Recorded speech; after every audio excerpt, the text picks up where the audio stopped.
Welcome to Pursuing Justice. I hope that our listeners had tuned in to the last program where I went over a case of wrongful conviction, the case of Derrick Williams. And I promised my listeners that we would meet Derrick, and he is with us today. So I welcome you, Derrick, to the program, and I thank you for giving our listeners a chance to hear your story. You and I have done 3 what I would call public programs together, which took place here in Sarasota. We did one at a retirement residence very soon after you got out of prison. Then we did a panel discussion at the University of South Florida, where we had 125 people in the audience. And then we did a program, just the 2 of us, at one of the libraries here in town, where you also shared your story of wrongful conviction. And it's really, really great to have you with us today. Thank you for your time, Derrick. I appreciate it. And I thank y'all for having me on You're your show welcome. today. Okay. My name's Derrick Williams, Right. and I'm an exonerated of the Innocence Project in Florida.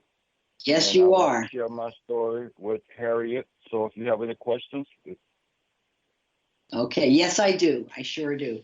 So what I did in our last podcast was I drew a picture for our listeners of your case from the very beginning to the very, very end. So that's the good part. They're familiar, if they've listened to that program, with what happened to you. So I thought I'd begin with a question that asks you how you did your time in prison. We call it doing time.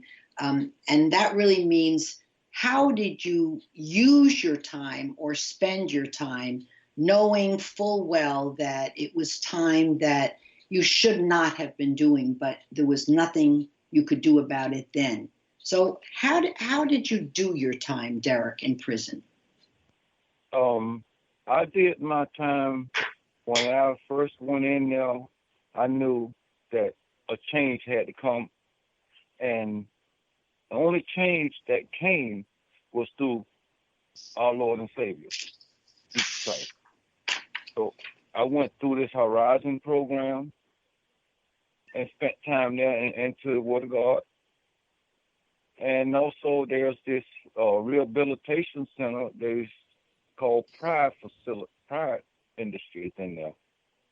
And I got in there and I went to work for Pride. And I became an ASE certified painter. And it was what I could do. Once there's nothing else you could do but get with the program. All right. Well, that's good that you But had. One thing I did do, I got certified, and I made something of myself. I got my GED in there, and Wonderful. I just stayed strong. That is terrific. When the Innocence Project in 2006 stepped in, I knew there was hope coming. But that was a long time, right, that you didn't have the Innocence Project, giving you some hope. So what you're saying is, in between the beginning of your incarceration and the Innocence Project of Florida stepping in, you did your time as best you could do. So you got your GED, right? Yes. Go ahead. I buried myself in education. Very good. That's very commendable. I think that's probably maybe the best way to do your time, is to get an education, especially if you didn't have your GED, or even there are so many people that are now going past the GED and taking college classes, and that's a great way to really use your time. So I also wanted to ask you, what kind of family support or friends, the support of friends, what kind of support did you have when you went to prison?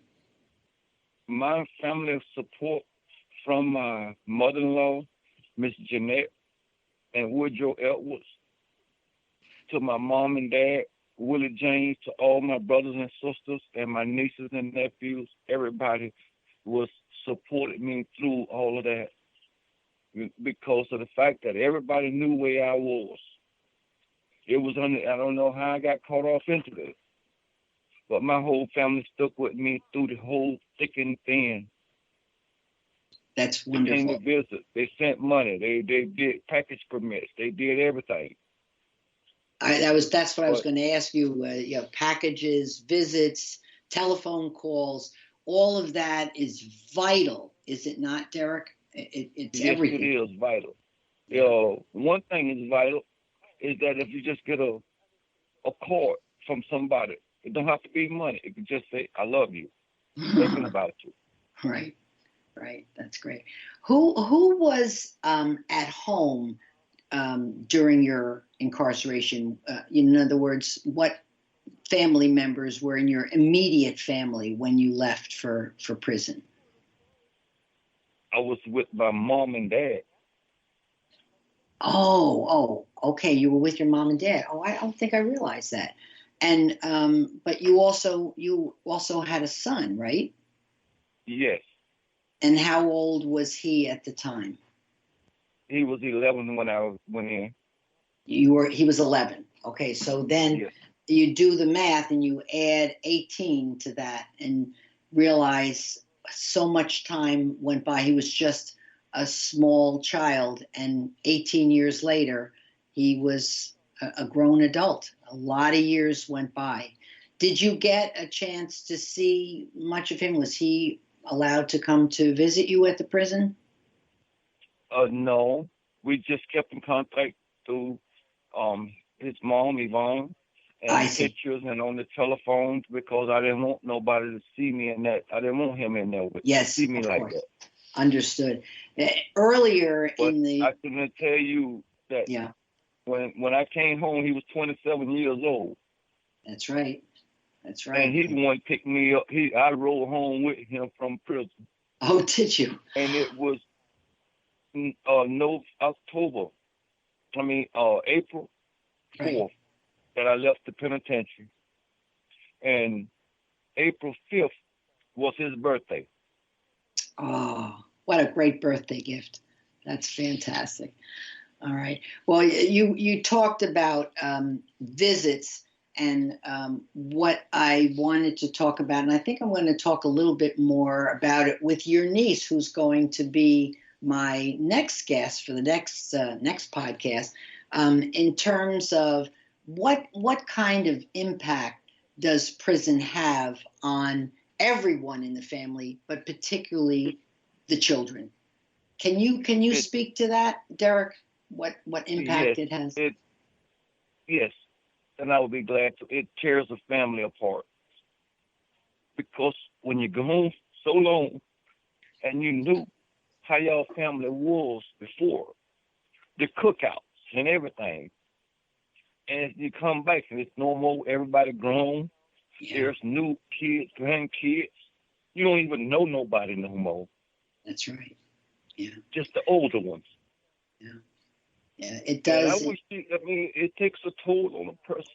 Sure, it does. When you go for all them years for something you didn't do, and then you come home and you got nieces and nephews that you meet that you've only seen on pictures coming up, and you don't know who is who. You call them all. If you don't know the names because you're not used to nobody but men's name in penitentiary.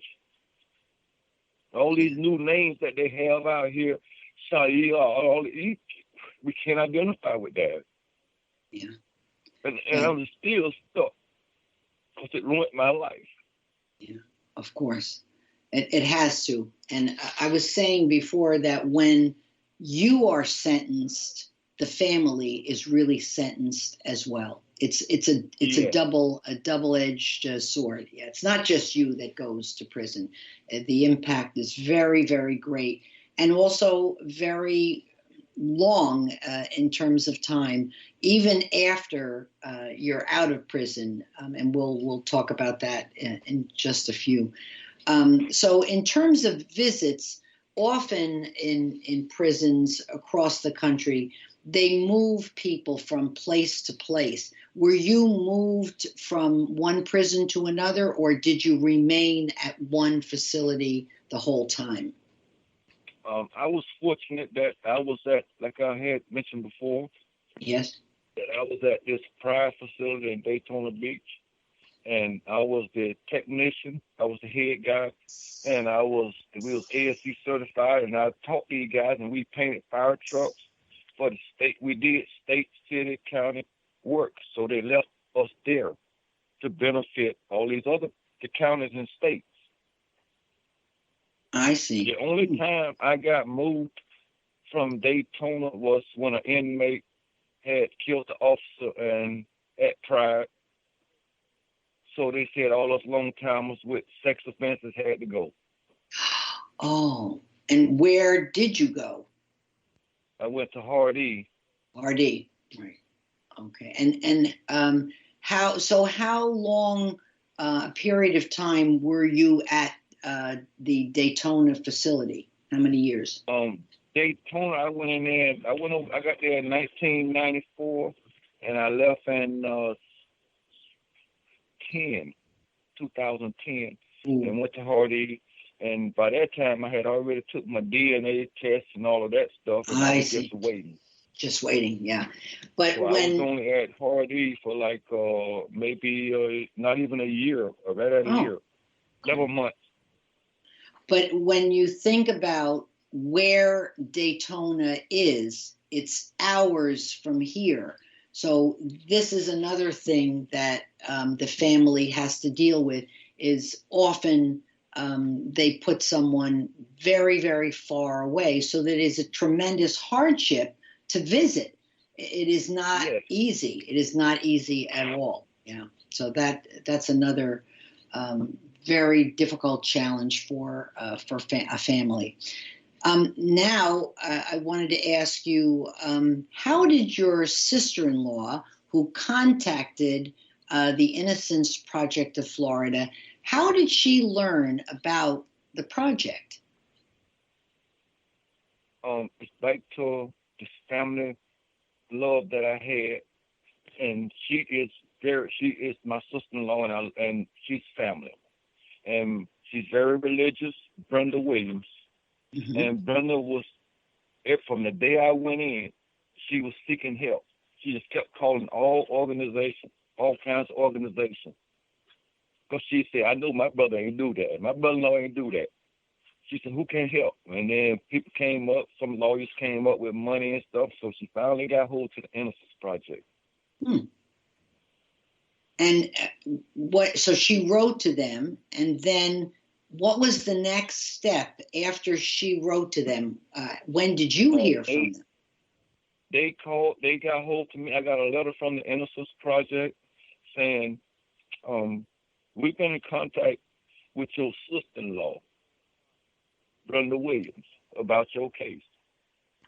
And we looked into it. It's very interesting. They said, can you do a survey? I said, yes. I answered, and I sent it back through mail, and I got a survey from them about a week and a half later, maybe 2 weeks after the transfer of mail, and they told me, hey, we want to meet with you. We want to take your case. I see. And at that point, you were in Daytona or Hardy? I was at Daytona. You were at Daytona. This was in 2006 when they took the case. I see. Now, when you say a survey, what I do know that they do is they send out what you could call it a survey or a questionnaire. It's a 17-page packet with a lot of questions and things that they want, because they can't take a case until they have as much information as possible. So it's a lot of work for someone like you to do. Did you have any help filling all that paperwork out, or did you do it by yourself? No, it was elementary. Oh, it was okay. Elementary. Okay. And they asked me specific questions about, did you do this crime, and all of this stuff. Right. Oh, they I mean, get. but I can tell you this here, before we took the